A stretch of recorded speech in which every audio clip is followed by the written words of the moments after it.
Assalomu alaykum. Mening ismim Yusuf Ahad. Men Aqsu viloyat Avat nahiya G'orochil bozoridan.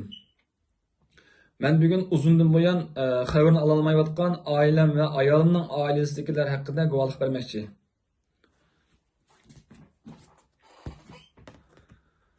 Bu mening akam Abdusamad Ahad. Bu yil 38 yoshda. Akamning ayoli Arzugul Abdusamad.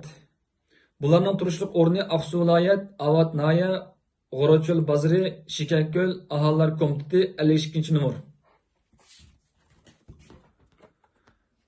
Bu ayolimningki apisi, ya'ni qaynopam Nurgul Musa. Bu yil 50 yoshda. Bu ayolimning akisi Mehmetcan Ömer. Bu yil 33 yoshda. Bu ayolimning yangisi Ayimgul. Bularning turishlik o'rni Aqsu viloyat Avat nahiya G'orochil bozori Yangi mahalla aholilar komiteti. Men 2013-yili ailem bilan birlikte Misrga o'qishga chiqqan. 2016-yili ayolimning apisi va akisi bizni yo'qlash uchun Jungo hukumati qonunliq bijirib bergan pasport bilan Misrga kelgan.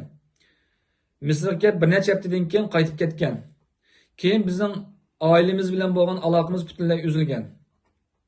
Men yaqinda akamning 2016-yili sebepsiz tutib ketilib 10 yil qamoqqa hukm qilinganligi, akamning ayolining bo'lsa hozirga qadar turmadi ekanligi, ayolimning apisi va akisi 2017-yili kampaga olib ketilib, keyin 18 yil kesilganligi, ayolimning yangisining bo'lsa hozirga qadar kampda ekanlik xabarini oldim. Bizning uydagilar va ayolimning uydagilari normal turmushni kechirib kelayotgan dehqon va tijoratchi oila bo'lib, bular hozirga qadar hech qanday jinoiy ishlarni sodir qilib boqmagan. Bularning buncha uzun kisvetkidek hech qanday jinoyati yo'q.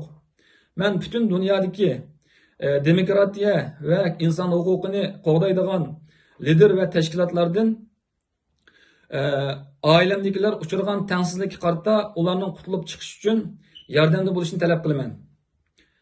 Men ailemdekiler bu lager ve türmlerden kurtulup çıkmaguchilik bu mücadilemni to'xtatmayman.